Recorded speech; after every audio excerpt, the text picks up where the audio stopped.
नमस्कार, आपके साथ मैं हूं सुखवीर। आप देख रहे हैं आपका अपना चैनल भिवानी हलचल। सबसे पहले की नजर आज की न्यूज हेडलाइंस पर। जीएसटी में बदलाव देश को करेगा आर्थिक मजबूत, कहा शंकर धूपड़ ने। सभी गांवों को मकान, पशुधन व बर्बाद फसलों का मिलेगा मुआवजा, कहा धर्मवीर सिंह।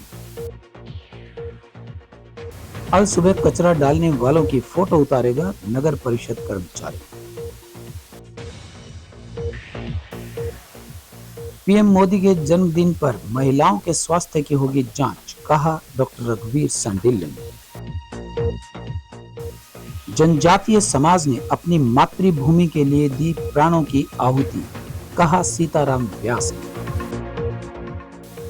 जमीनी विवाद में घायल कर्ण ने दिल्ली के अस्पताल में तोड़ा दम। डाबर कॉलोनी में जल भराव की निकासी के लिए प्रदर्शन।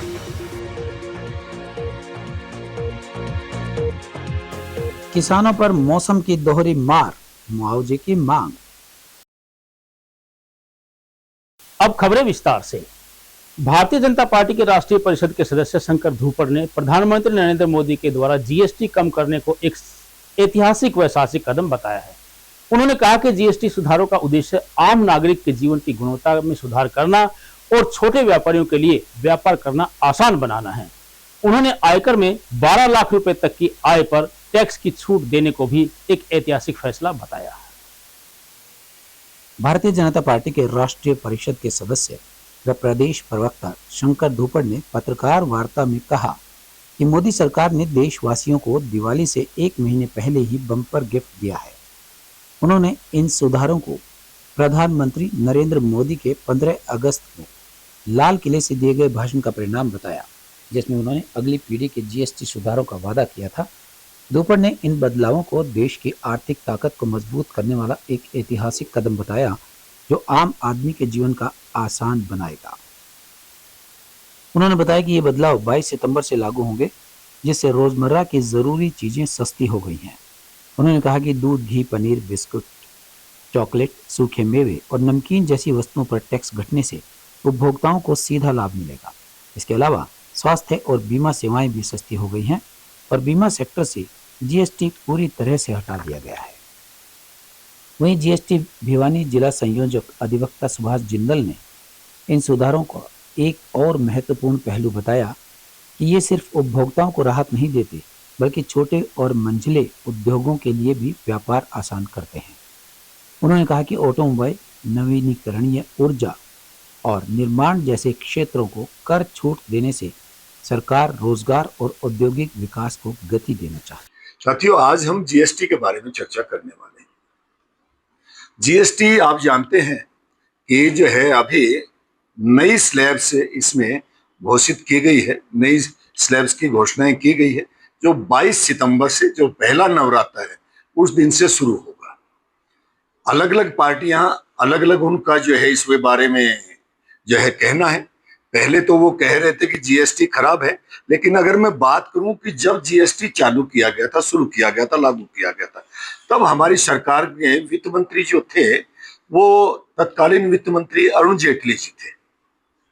उन्होंने स्पष्ट कर दिया कि आंकलन करने के बाद जनता और व्यापारियों को सहूलियत देने के लिए समय समय पर जीएसटी में सुधार होंगे। बीच में आप जानते हैं कोविड आ गया, तो उसमें थोड़ा सा समय लगा और जीएसटी में जो है जितना सुधार होना चाहिए था उतना नहीं हो पाया, लेकिन फिर इसको तत्काल अभी जो है हमने जो है शुरू कर दिया। आइए सोचिए, प्रधानमंत्री मोदी जी ने इसी महीने नहीं, इसी साल जो है 15 अगस्त को लाल किले से अपना जब संबोधन शुरू किया, तो उन्होंने स्वतंत्रता दिवस पर जो अपना संबोधन था उसमें कहा कि जीएसटी में अगली पीढ़ी के सुधार लाने के सरकार के इरादे के बारे में जो है उन्होंने आग्रह किया और उनके नेतृत्व में सिर्फ 20 दिनों में जीएसटी काउंसिल ने जीएसटी में ऐतिहासिक सुधार करते हुए तमाम वस्तुओं पर जीएसटी या तो कम कर दिया है, टैक्स का स्लैब, या काफी कुछ कम कर दिया।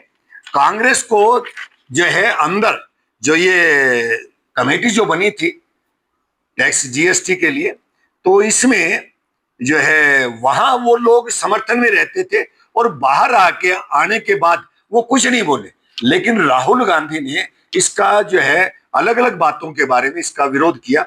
अब विपक्ष के कुछ नेता 40% जो टैक्स जो लगाया गया है उसके स्लैब पर भी कुछ लोग जो है, कुछ कांग्रेसी और दूसरे विरोधी दलों के कार्यकर्ता वो सवाल उठा रहे हैं कि, लेकिन मेरा एक सवाल है, क्या कांग्रेस तंबाकू और गुटखा पर चाहती है कि सिर्फ 5% टैक्स लगे?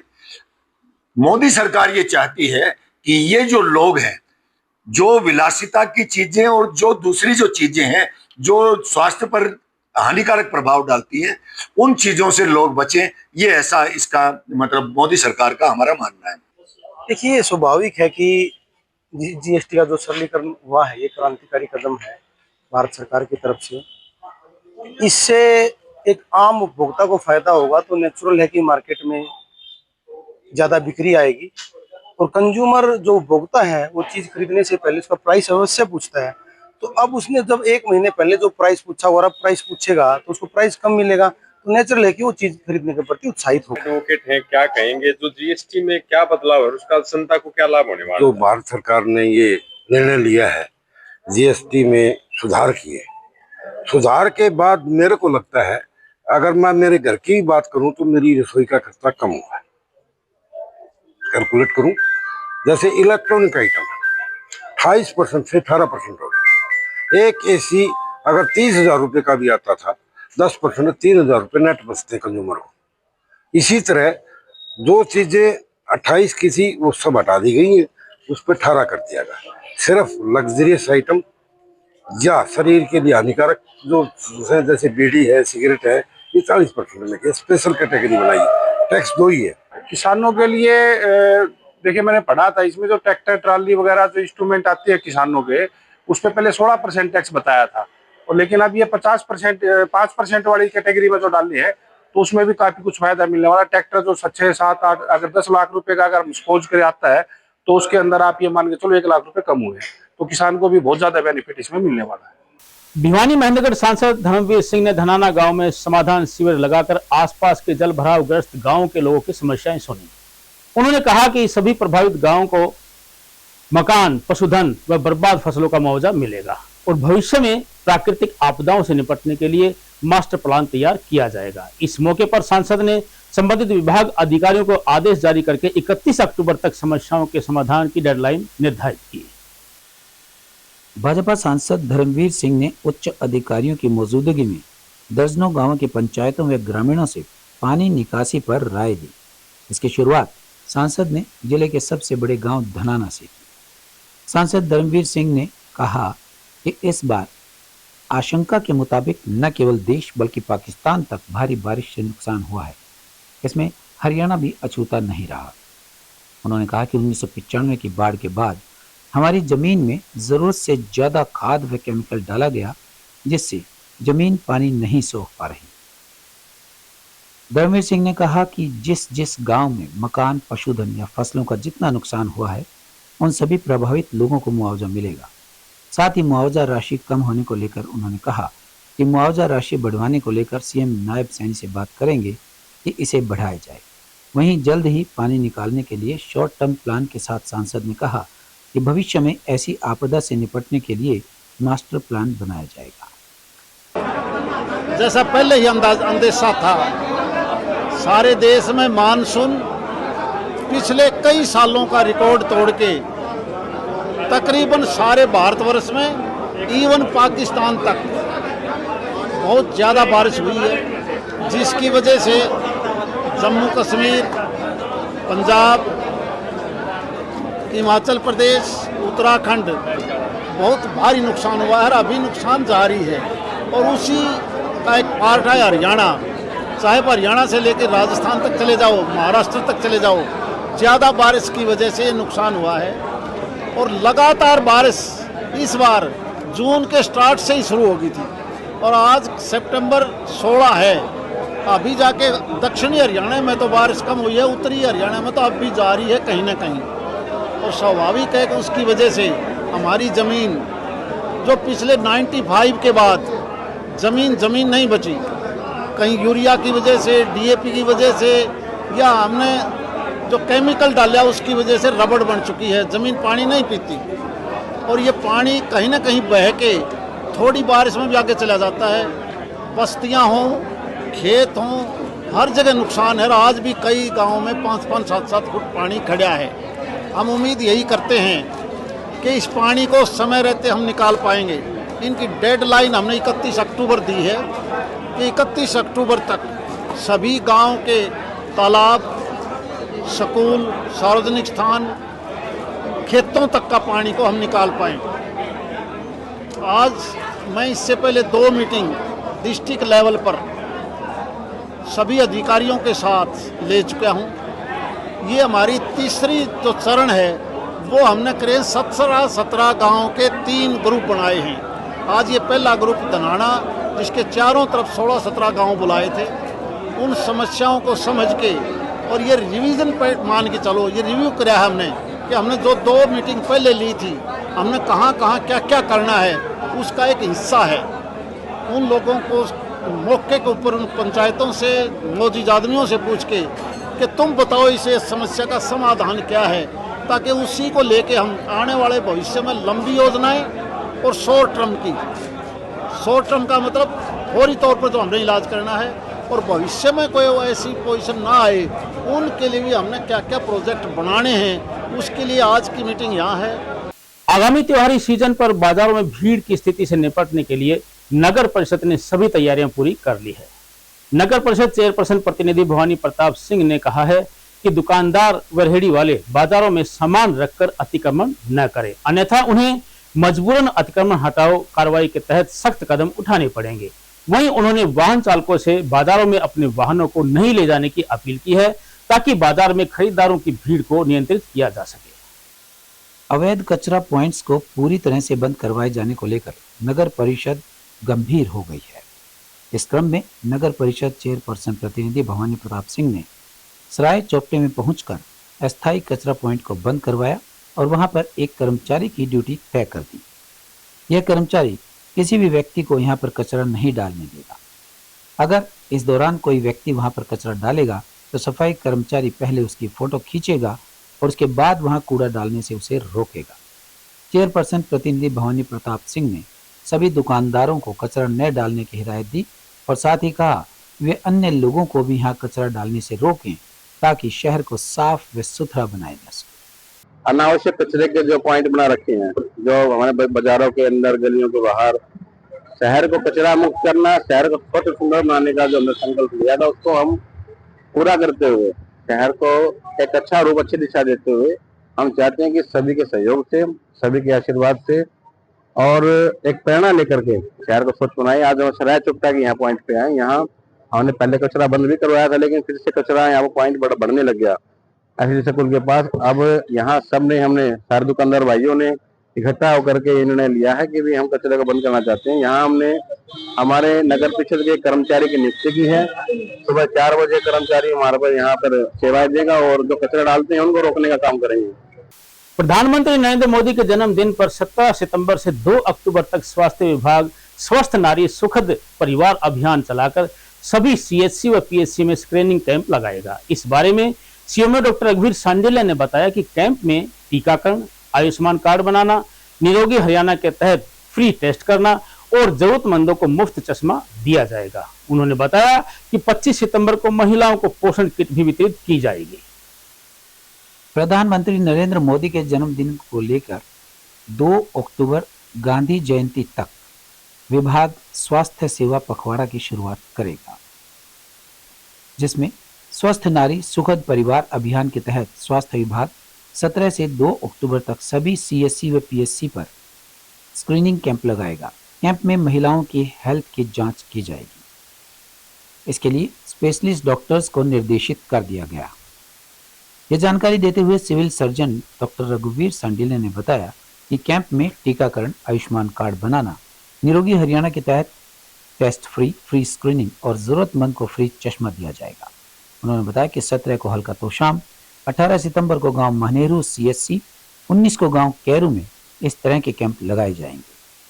वहीं 25 सितंबर को पोषण किट वितरित की जाएगी, जिसमें राजनेता या मंत्री की भागीदारी होगी। उन्होंने कहा कि पखवाड़ा में हेल्थ चेकअप के साथ साथ सफाई अभियान को भी शामिल किया गया है। स्वस्थ नारी सशक्त परिवार अभियान 17 तारीख से लेकर के 2 अक्टूबर तक जारी रहेगा।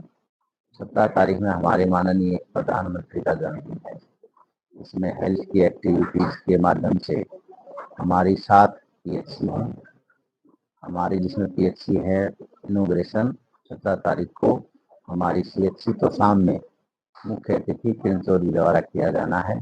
जिसमें हमने स्पेशलिस्ट की ड्यूटी लगा दी है, जिसमें हड्डी के रोग विशेषज्ञ, मेडिसिन के, आई ईएनटी के, रेस्पिरेटरी के, साइकेट्रिक के और जितने भी गायनी के, पीडियाट्रिक्स के सारे स्पेशलिस्ट की सेवाएं लेंगे। और उनका उद्घाटन का जो समय है 9 से 5 बजे तक रहेगा। आपके माध्यम से मैं बताना चाहूँगा ज़्यादा से ज़्यादा लोग वहाँ पहुँचकर स्वास्थ्य की जांच करवाएं और अपने स्वस्थ रहें। तीसरी ये बात है कि इसमें अकेला सीएचसी पर स्पेशलिस्ट कैंप नहीं लग रहे, हम पूरी सीएचसी पर हमने स्टूल बना दिया है, वो सारी सीएचसी पर स्पेशलिस्ट कैंप लगेंगे। इसके अलावा पीएचसी और हमारे आयुष्मान आरोग्य मंदिर वहाँ पर भी रेगुलर कैंप लगेंगे। तो ये ज़्यादा है जो पखवाड़ा है, हम लोगों को स्क्रीनिंग करते हुए मरीज की बीमारी का डायग्नोस करते हुए उसका इलाज करने की प्रावधान किया गया है कि हम इसको कितने हमारे पेशेंट आए हैं उनको सभी का डिजिटलाइजेशन रिकॉर्ड भी मेंटेन किया जाएगा और स्टेट हेडक्वार्टर को शेयर किया जाएगा। ज़्यादा से ज़्यादा लोग इसमें आए, इसका फायदा उठाएं। व्यवस्था ये है कि इसमें हमारे प्रधानमंत्री जी का जन्मदिन के उपलक्ष्य में 2-वे कम्युनिकेशन से 11 बजे से लेकर के संबोधन करेंगे हमारे प्रधानमंत्री जी और अभिभावक उसको विचार सुनेंगे और जो व्यवस्थाएं हैं उसकी सारी वीडियोग्राफी और फोटोग्राफी के माध्यम से स्टेट हेडक्वार्टर से आप सेंटर। वेस्ट कॉलेज के राजनीतिक शास्त्र विभाग एवं वनवासी कल्याण आश्रम के संयुक्त तत्वावधान में स्वतंत्रता संग्राम में जनजाति वीरों के योगदान विषय पर संगोष्ठी का आयोजन किया गया। संगोष्ठी में बतौर मुख्य अतिथि उत्तर क्षेत्र के संघ चालक सीताराम व्यास ने कहा कि वनवासी कल्याण आश्रम का उद्देश्य स्वतंत्रता संग्राम में बिरसा मुंडा जैसे महानायकों जिन्होंने आजादी के लिए अपने प्राणों की आहुति दी, इनके बारे में युवा पीढ़ी को अवगत करवाना है। वेस्ट कॉलेज के प्राचार्य डॉक्टर संजय गोयल ने कहा कि देश की आजादी में जनजातीय वीरों की अहम भूमिका रही है। हम सबको एकजुट होकर युवा वर्ग को उनके द्वारा किए गए साहसिक कार्य से अवगत करवाना होगा। स्वतंत्र भारत में सांस लेना जनजातीय वीरों के बलिदान का ही परिणाम है।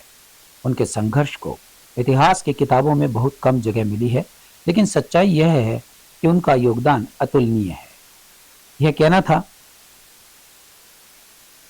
वैश्य कॉलेज के राजनीतिक शास्त्र विभाग एवं वनवासी कल्याण आश्रम हरियाणा के युवा एवं विश्वविद्यालय आयम के संयुक्त तत्वावधान में संगोष्ठी में मुख्य वक्ता उत्तर क्षेत्र संघ चालक सीताराम व्यास का। उन्होंने कहा कि सेवा एवं त्याग वनवासी कल्याण आश्रम का मुख्य ध्येय है। भारत के स्वतंत्रता संग्राम में यदि हम इतिहास देखें तो केवल बड़े नेताओं का ही नाम नहीं आता, बल्कि जनजातीय वीरों ने भी अपने प्राणों की आहुति दी। बिरसा मुंडा जैसे महानायक ने ब्रिटिश सत्ता के खिलाफ उल गुलान आंदोलन चलाकर आदिवासी समाज को संगठित किया। संथाल विद्रोह, कोल विद्रोह, भील आंदोलन और रानी दुर्गावती जैसी वीरांगनाओं का त्याग हमें बताता है कि स्वतंत्रता की ज्वाला हर एक गांव में, हर जंगल और हर जनजातीय क्षेत्र में प्रज्वलित थी। विशिष्ट अतिथि प्रांत युवा अध्यक्ष डॉक्टर ए.पी. नायक ने कहा कि आज के आयोजन का मुख्य उद्देश्य युवा पीढ़ी को देश के वीरों से परिचित करवाना। उन्होंने युवाओं से आह्वान किया कि युवा वर्ग वीरों के समर्पण संस्कार और ध्येय पर मंथन करते हुए समाज के लिए समर्पण भाव से कार्य करे। उन्होंने बताया कि महान योद्धा बिरसा मुंडा की 151वीं जयंती पूरे भारतवर्ष में 15 नवंबर को मनाई जाएगी। वनवासी कल्याण आश्रम के प्रांत अध्यक्ष अशोक जिंदल ने वनवासी कल्याण आश्रम द्वारा चलाए जा रहे जन सेवी कार्यों की विस्तार से जानकारी। अखिल भारतीय वनवासी कल्याण आश्रम का जो कार्य है, जो अपने वनवासी बंधु 10 करोड़ वनवासी बंधु हैं, जिनमें जो सेवा कार्य चल रहा है, उसके लिए समाज में प्रबोधन का कार्यक्रम जिसमें युवा शक्ति को भी जोड़ करके कि किस प्रकार का कार्य हमारा रचनात्मक चल रहा है और हम उस कार्य में क्या योगदान दे सकते हैं, इस दृष्टि से एक प्रबोधन का कार्यक्रम है। और इसमें जो बनवासी कल्याण आश्रम के जो प्रकल्प चल रहे हैं, लगभग 20,000 सेवा के प्रकल्प हैं, 1400 कार्यकर्ता उस बनवासी क्षेत्र में काम कर रहे हैं और पूर्वी क्षेत्र जैसे अरुणाचल, नागालैंड, मिजोरम, उड़ीसा, झारखंड, यह जो और राजस्थान, यहाँ पर जो बनवासी बंधु उनके लिए चिकित्सालय और सिलाई केंद्र और उसके साथ शिक्षा केंद्र, जिससे कि वो शिक्षित होकर के अपने समाज की मुख्य धारा से जुड़े, इसलिए इसकी जानकारी अपने महाविद्यालय के विद्यार्थियों को हो और उनको ये पता लगे कि देश में ऐसे कार्य जो सेवा के चल रहे हैं उसमें उनका क्या योगदान हो सकता है। इस दृष्टि से यह कार्यक्रम आयोजित किया गया। बनवासी कल्याण आश्रम एक अखिल भारतीय संस्था है जिसकी स्थापना सन 1952 में जसपुर नगर में हुई। उसी के तहत देश की जो समस्याएं थी बनवासी क्षेत्र की, उसमें देखा गया कि नॉर्थ ईस्ट में समस्याएं बहुत ज़्यादा है। सन 1988 में एकलव्य छात्रावास के नाम से भिवानी में एक छात्रावास शुरू किया गया, जिसमें 50 बच्चों की व्यवस्था है, जहां नॉर्थ ईस्ट के बच्चे और जम्मू कश्मीर के बच्चे शिक्षा और संस्कार ग्रहण करते हैं। 10+2 तक की शिक्षा हम यहीं पे देते हैं बच्चों को। उससे आगे की शिक्षा के लिए फरीदाबाद में हमें एक छात्रावास शुरू किया, जो सन 2008 में शुरू हुआ और आगे की जो हायर एजुकेशन है बच्चों को वहां दी जाती है। गांव जुई खुर्द में जमीन विवाद के कारण गंभीर रूप से घायल 29 वर्षीय कर्ण की दिल्ली के एक निजी अस्पताल में उपचार के दौरान मृत्यु हो गई।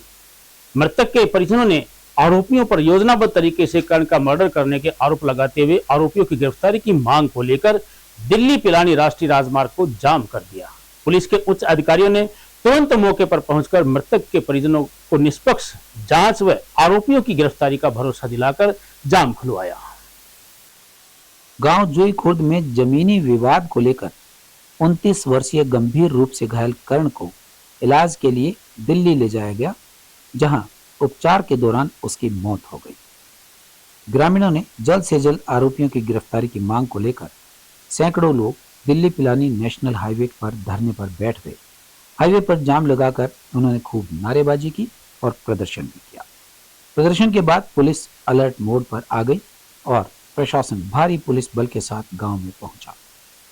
डीएसपी सहित अन्य अधिकारी लगातार मृतक के परिजनों को समझाने का प्रयास किया। अधिकारियों ने परिजनों को भरोसा दिलाया कि मामले की निष्पक्ष जांच होगी और किसी भी दोषी को बख्शा नहीं जाएगा। गांव में सुरक्षा व्यवस्था बनाए रखने के लिए अतिरिक्त पुलिस बल तैनात किया गया।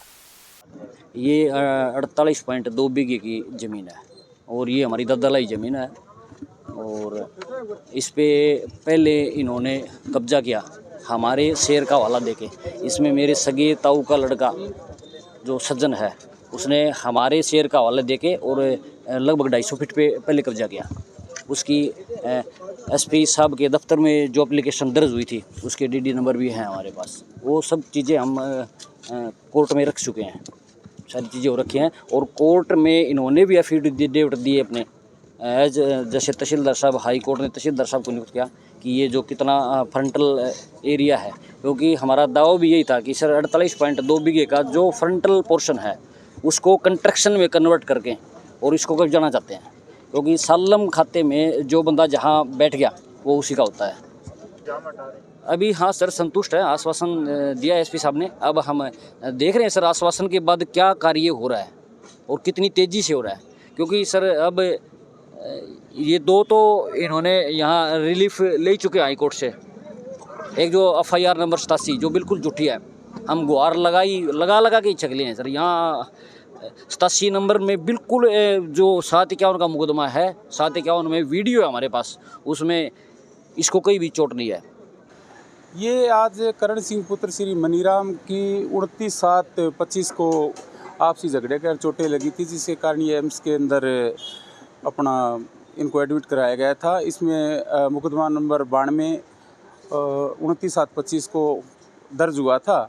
उसके बाद में ये वहाँ पे ज़्यादा चोटें लगने के कारण इसकी मृत्यु होगी, जिसी कारण यहाँ पे आज जाम लगाया गया था।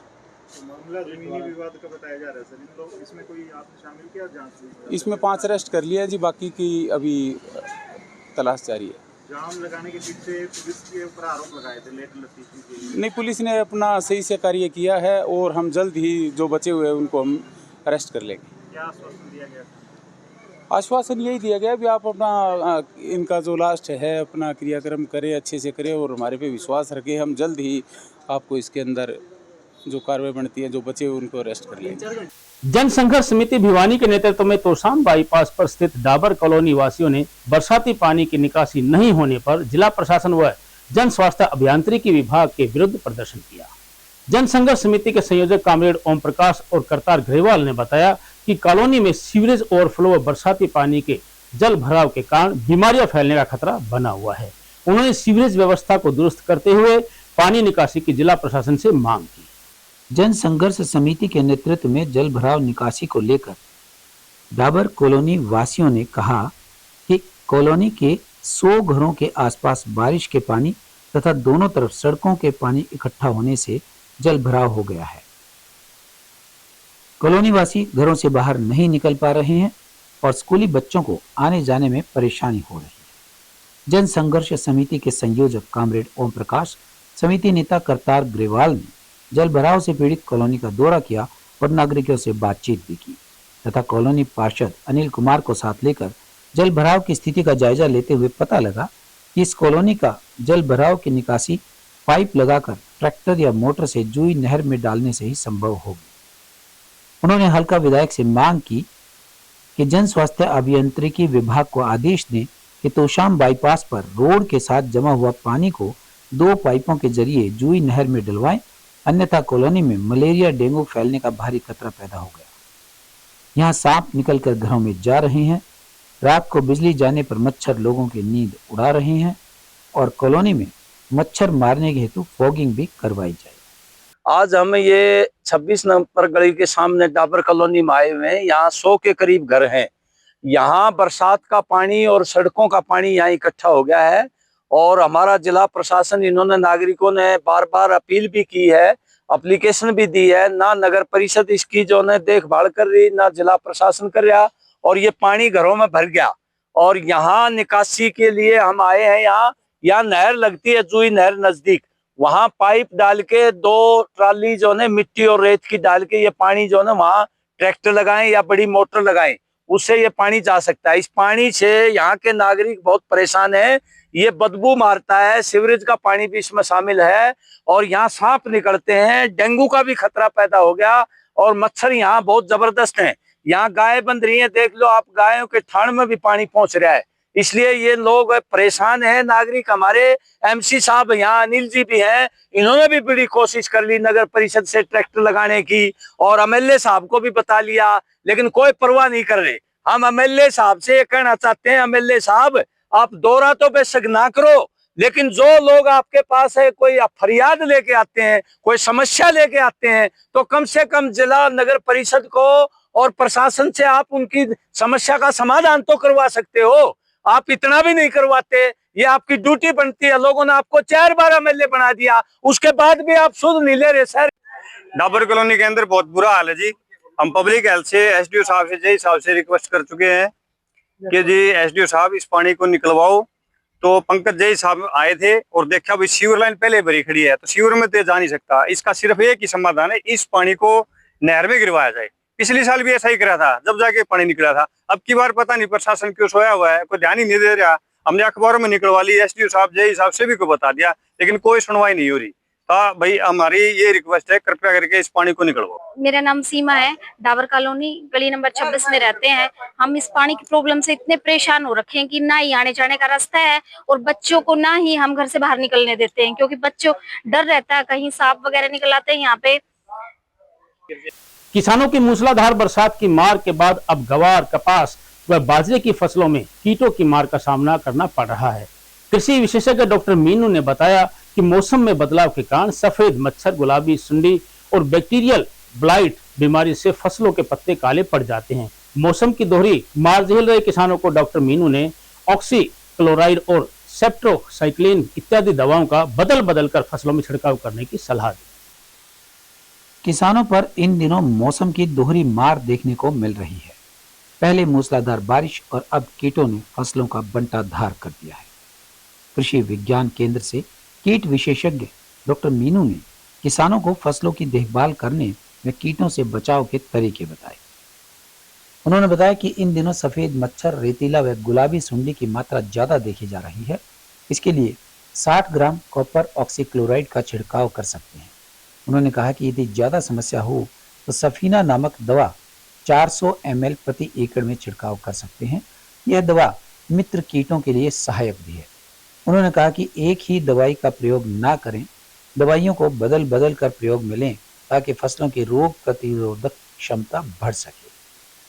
वहीं मौसम की मार झेल रहे किसानों का कहना है कि इस बार बरसात व कीड़ों ने उनकी फसल को बर्बाद कर दिया है। ऐसे में उनकी लागत भी निकलती नजर नहीं आ रही है। उन्होंने सरकार से गिरदावरी करवा कर मुआवजे की मांग की। क्या नाम आपका? मेरा नाम भीम सिंह है जी।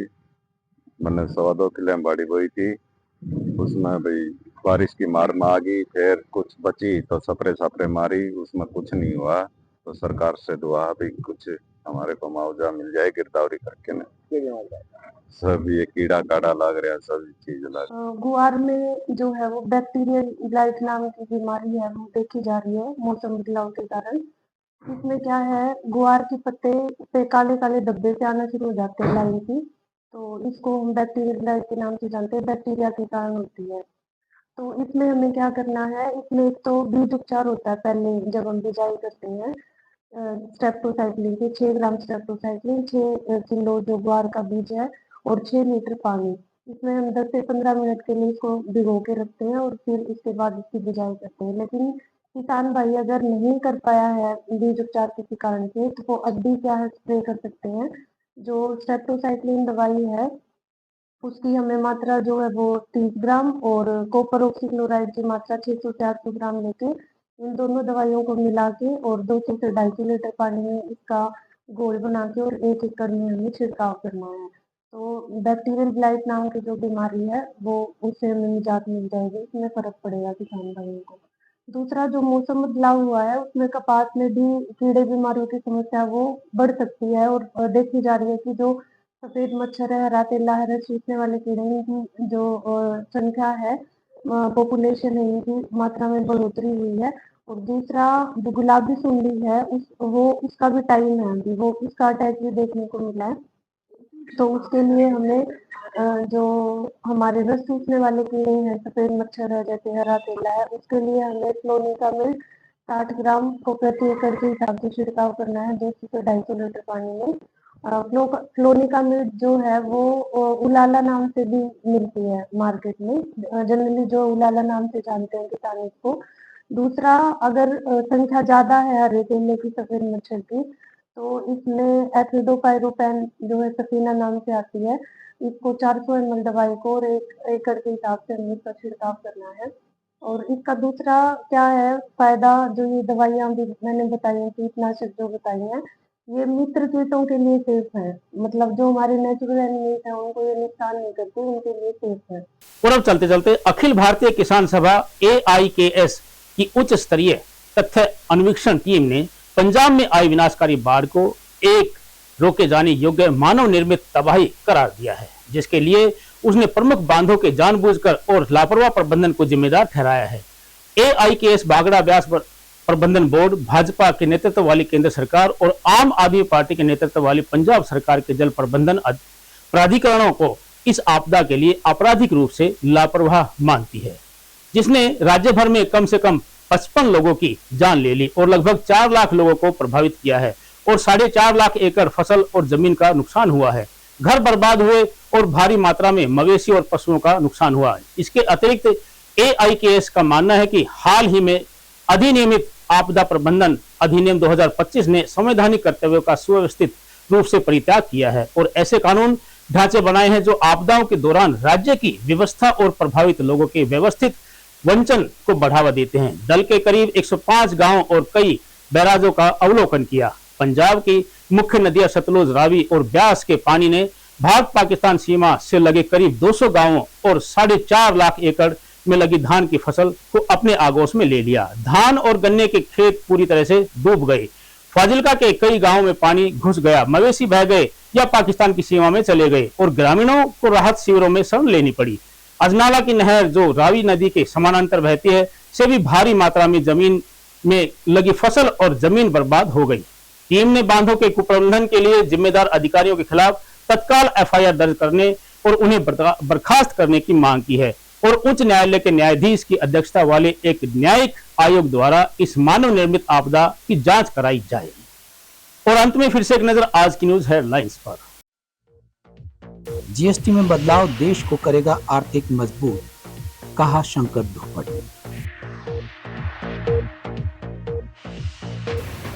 सभी गांवों को मकान, पशुधन व बर्बाद फसलों का मिलेगा मुआवजा, कहा धर्मवीर सिंह। अल सुबह कचरा डालने वालों की फोटो उतारेगा नगर परिषद कर्मचारी। पीएम मोदी के जन्मदिन पर महिलाओं के स्वास्थ्य की होगी जांच, कहा डॉक्टर रघुवीर संडिल्ले ने। जनजातीय समाज ने अपनी मातृभूमि के लिए दी प्राणों की आहुति, कहा सीताराम व्यास ने। जमीनी विवाद में घायल कर्ण ने दिल्ली के अस्पताल में तोड़ा दम। डाबर कॉलोनी में जल भराव की निकासी के लिए प्रदर्शन।